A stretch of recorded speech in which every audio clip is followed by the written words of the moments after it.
Yo, what's up guys, welcome back to another video. This is a reaction to the deadly traps of the Vietnam War. And I mean, in this war, I know there was, obviously it was a horrifying thing for both sides, both people that were basically forced into it. And I know the traps that the Vietnamese set up, because obviously the conditions, it's the environment they know. They set up traps in like, I guess like in the jungles and stuff. Or things like based around just the environments that they know. And obviously the US troops, the US soldiers at that point would have been traveling in groups in a terrain they don't really know, and then things would have been set up from the Vietnamese, and yeah, they would have been trapped. But I mean, I don't know if it worked both ways. Did the US Army set up any traps? I don't think it really was, because I've not really seen it mentioned before. It was just the Vietnamese who set up the traps for the US troops. But we're gonna check this out and see, because I don't know like too much about this. I've just seen it mentioned here and there, and I know it was very brutal. But let's check this out and see and learn about the traps of the Vietnamese War. Let's start with the scary and slowly work our way towards the most horrific traps on the list. Number 9, the exploding motorcycle. During the Vietnam War, motorcycles were strategically placed in cities and villages that were predicted to be invaded by US soldiers. The motorcycles were carefully rigged with explosives, and once a person got on top of the bike to ride it, it would ignite the trap, causing severe damage or even death. Now, I can't imagine that this tactic worked for very long, as there are only a few sources online that even mention it. Either way, I'm sure that they figured out that stealing and riding a bicycle was probably the better choice. While we're on the subject of rigged explosions, I might as well cover rigged trophies. The Viet Cong and Northern Vietnamese Army quickly discovered that American soldiers loved to show off. When US soldiers took over an enemy base, one of the few things that were worth of any value to them was the enemy's flags. The salty Communist Army began to rig their flags with explosives, causing them to explode once they were picked up. What, in the pot? Oh, like just wrapped around it and stuff. I was gonna say, how have they got it in the flag? But okay, it makes sense. But it didn't stop there. They would basically rig any item that they thought a US soldier would be interested in. Now, thankfully, the Communist Army weren't bright enough to rig boxes of pizza and the Beatles records, as the US would have surely lost the war. Number 8, the rubber band grenade. The rubber band grenade was a deadly jump scare that was used by both the Viet Cong and Northern Vietnamese Army. This booby trap was easy to make and was also very effective. They would simply take a hand grenade, pull the pin out, hold the lever down, and place some rubber bands on the lever to keep it compressed. They would then hide the grenade in their huts, like an Easter egg. This was done since they knew that US soldiers regularly burned their huts down, preventing them from returning. But for US soldiers, this practice would soon come with a massive risk, since huts were booby-trapped with these hidden grenades. And once the hut was set ablaze, the rubber band would begin to melt, causing the lever to spring open, igniting the grenade and exploding, sending deadly shrapnel flying in all directions, up to a radius of 35 meters. Now, a similar tactic that is used today is the mason jar grenade, where a grenade has the safety pin removed, then placed inside of a glass jar, with the lever held down by the wall of the jar. It is then dropped from a drone, causing the glass to shatter and the grenade to explode shortly after. Now, thankfully, nowadays this operation is performed by a carefully selected professional, which of course are all retired Call of Duty players. Since they have years of experience performing under extreme pressure and handling an Xbox controller. Number 7, foot traps. There were a few types of foot traps that were used during the I've heard about these ones, and yeah, they are not for the faint-hearted. Vietnam War, all which were very painful and could potentially turn deadly. Is it the one where your foot gets caught and then you can't pull it out because of how like the trap's positioned? You basically, your foot's just stuck. These traps used nails and stakes that would typically have the razor sharp tips covered in poison or venom. But if neither of those could be found nearby, poop and urine would be the next best option. I didn't know this was part of it. Flipping hell. One of the most common foot traps consisted of a set of 2x4s that had long nails on one end. And when a soldier would step on the center of the boards, they would swing open, causing the side with the nails to tightly clamp down on the person's leg. Now, another popular method was to simply dig a hole, place some stakes inside of it, get the poop guy to cover the tips, and then covering it with a thin mat and some foliage. When a soldier stepped on the booby trap, they would simply fall through the mat and puncture their foot, Brutal. which has to be one of the most annoying and disgusting traps, since you were left to suffer with the agonizing pain of a wet sock. Now, sometimes the spikes were even set up pointing downwards, so when a soldier's foot went through the mat, they would instinctually pull their leg up to avoid the trap, latching themselves onto the downward spikes. Eventually, the Communist Army began to see just how effective these traps were, so they began placing grenades inside of them as well. Number 6, Jesus. the cartridge trap. Another foot trap that was heavily used during the Vietnam War was the cartridge trap, a very simple to make booby trap that consisted of a wooden board, a nail, a piece of bamboo, and a 50 caliber cartridge. It was then placed underground and covered with a thin mat and some foliage. Now, as terrifying as this trap was, it at least got a cute little name, the toe popper, which God. actually makes it sound kind of pleasant. This trap was strategically placed on Does it? walking trails or in It areas does. where US soldiers were predicted to pass through. And when a soldier stepped on the booby trap, it would press the cartridge down onto the nail, causing it to fire the round of ammunition into the soldier's foot, sending all the little piggies to the market. Not only did this trap heavily damage a soldier's foot, but it also served as an alarm, inherently turning this trap into an easy ambush.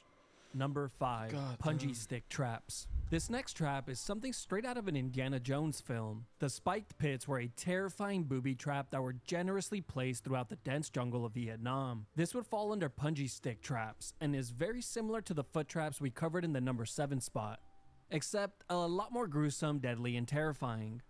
Instead of setting up razor-sharp stakes to impale the foot, they were now designed much larger and made to puncture the entire human body. That is brutal, man. Another common tactic used by the Communist Army was planting punji sticks in high grass. They would set these up at choke points, where they could ambush US soldiers and their allies. You see, when a soldier began to take fire from an unknown location, they will instinctually dive for cover in the tall grass, and impaling themselves on the hidden stakes. That is goddamn fighting in this war, man. This is like obviously all wars are like terrible. There's different things in different wars that like sort of make them unique to other wars. But at the end of the day, all wars are quite similar in terms of it's just horrible. It's loss of life for both people. And obviously this was the same case, but this was one where obviously the Vietnamese were so accustomed to the conditions. They set it all up. The US soldiers were obviously, a lot of them were just people who, I guess they were forced into it in the first place. There's not much experience there. They're young people who would probably prefer to just be at home doing whatever. And they're now in these conditions. And it's just like, god damn, man. It's like, you there's nothing they can really do. Because every sort of, like in this, I'm trying to imagine this situation. You're diving for cover. You're already pretty like in a vulnerable position, and then all these things are in place. And I assume at this point the US soldiers know about all the traps, etc. And even then, there's still new things that they're facing, or they're just still being forced to continue fighting, etc. It's brutal. Number 4, the snake pit. Now, Flipping as if the hell. spiked pits were not terrifying enough, the Viet Cong and Northern Vietnamese army would take it too far when they began to add deadly vipers inside of the pits as well, Wow. which we can all agree is cheating. Cheating. The Communist Army would also begin to conserve the stakes, digging deep holes and just filling them with the deadly snakes. One of the most common snakes that were used was the yellow-bellied bamboo pit viper, but US soldiers would know it by a different name, the two-stepper, implying that after receiving a bite, you would only take 2 steps before dropping dead. What the hell? Now, that's a bit of an exaggeration, but nonetheless, the snake was definitely lethal. The Communist Army mixed and matched all of their traps, and were willing to try just about anything to see what would work. Holes with stakes, holes with snakes, holes with grenades, no holes, just poop on stakes, holes with poop stakes and snakes, snakes with stakes. You get the point. Number 3, tripwires. One of the Okay. most terrifying and Yep. paranoia-inducing traps involved the use of tripwires. There were many traps that used the tripwire method, but I'll just cover the most common ones, starting with the can grenade. The can grenade consisted of a grenade, a can, and a piece of wire. The grenade would have the safety pin removed from it and placed inside of a can, with the can wall holding down the lever. A piece of wire was then tied to a base, then to the grenade, creating a tripwire. And when a soldier would hit the wire, the grenade would be pulled out of the can, releasing the lever and igniting the grenade. Now, these tripwires were also commonly hooked up to crossbows, which of course shot arrows that had the tips covered in feces. Jesus. Another tripwire trap that They love their shit, don't they? They love it. I mean, obviously, it's a good way to infect someone, but bloody hell. struck fear into the hearts of soldiers was the mace. This was a large, heavy swinging ball that had wooden or metal spikes sticking out of it, which would swing down from overhead and slamming into the person who hit the wire. But wait, there's more. There was also the bamboo whip. This was a bamboo stick that had 1 foot spikes sticking out of it. The stick would be pulled back So it's going to just fling so damn hard. between trees and held with tremendous tension, tied with a simple catch that would release when someone hit the tripwire, which would send the spiked bamboo flying directly at the person. Mad. There was also another trap called the raft. This was a large, heavy wooden block that had razor-sharp spikes sticking out of it. And when the wire was hit, the wooden block would fall from out of the trees and impaling the soldier's head. Oh, Number 2, God. landmine. I'm just trying to imagine how many of the Vietnamese people that set these up in the years after, how many Vietnamese people were killed by these traps? Because surely they didn't remember where they all were. And over time, I know Vietnam still has a lot of like landmines, etc. Because obviously they were planted to, I guess, as booby traps or as traps. But like, yeah, the years after this war, I'm assuming there was so many situations where Vietnamese people were the victims of this stuff, because they wouldn't have been taken away. They would have forgot about it. They would have been left there, etc. Like, it's probably still even maybe a problem to this day. Maybe not, but Landmines had to have been the single most terrifying traps that were used during the Vietnam War. To put into perspective just how deadly and fear-inducing they were, we just have to take a look at one statistic. It's estimated that 1/3 of all Marine casualties were caused by mines and explosive booby traps. Now just imagine the levels of paranoia you would have with every single step. You hit a twig, you drop and roll. You hit a pothole, you drop and roll. You hit a weed. You begin to question what you're even doing in the jungles of Vietnam, and slowly come to the realization that war is nothing more than a racket, where a handful of wealthy people get even more rich as they trade human lives for insane profits. But of course, all your boys will tell you to just take a deep breath, drink some water, and sleep it off. Now, one of the most common landmines that the Communist Army used was the DH-10 directional fragmentation mine, which was over a foot in length and weighed over 30 pounds. The DH-10 unleashed fragments up to 200 meters and was commonly rigged with tripwire. As for the unlucky soldier that hit this wire, well, I'm not so sure just how much of him would be left. But one thing I am sure of is anyone that witnessed this trap in action would never be the same after seeing it. Number 1, the rat tunnels. The rat tunnels were easily the most rat tunnels? What the flipping hell? terrifying traps the Viet Cong ever created. This was not just a trap. This was more of a horror movie. You see, the rat tunnels were an extensive and complex network of underground tunnels that served many purposes. They were also so small that once inside, it would be impossible to turn back around, and made clearing them out a solo mission. For the Communist Army, these tunnels housed their rest area, kitchen, ammunition, water, and first aid stations.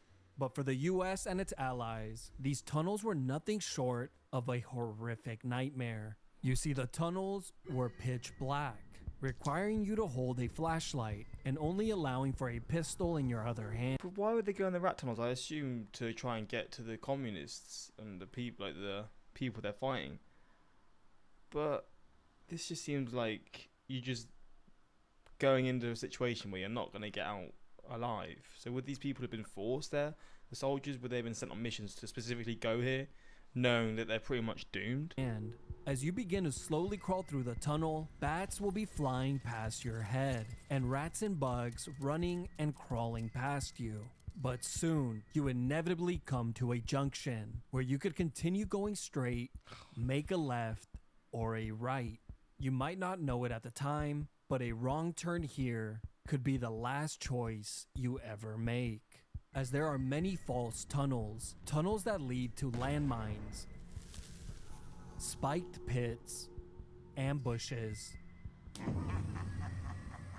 and even areas where vipers are tied to the walls. What the fuck? Now you're probably asking yourself, what soldier in their right mind would ever volunteer to go inside one of these hellish holes? It turns out not many. Instead, the platoon just became what it was fighting against: communists, sending in the shortest soldier in the platoon, giving him a job that he never wanted. That is so Now, fucked. don't get me wrong, the US and its allies did eventually put together a very small group of soldiers that would specialize in clearing out these tunnels. And when I say small, I mean that literally and figuratively, as most of them were under 5'5". Damn. This small group of soldiers would come to be known as the Tunnel Rats. And throughout the Vietnam War, they proved to be some of the bravest soldiers to have ever fought, earning the respect and admiration from their fellow soldiers. And for once in their lives, they were not the ones looking up to others. That's so rude, man. Oh, mate, this is... I mean, I know these videos are always a bit of fun, and then like it's like a humorous look into things. And obviously, I know when it comes to this, you can't be too much like that, because obviously it's quite like, you look at this and you actually deep it, it's horrible. But these videos are good, man. It shows you things that you don't really know much about and all that stuff. This man draws anything except normal stickmans, and that's why I watch him. But yeah, I guess let me know in the comments, like, I assume all of these were proven, bar the first one where it was sort of like the bike one, where it was sort of like, I guess maybe it's not fully known, or maybe it was just one person who was killed by it, etc. But yeah, man, it's brutal. And obviously you look back at this stuff and it's horrible, and it's so sad that these people are forced into this situation. And then you imagine what they would be going through in these scenarios, and it's just like, to put yourself in their position, unimaginable. But yeah, that's that. Until next time, peace.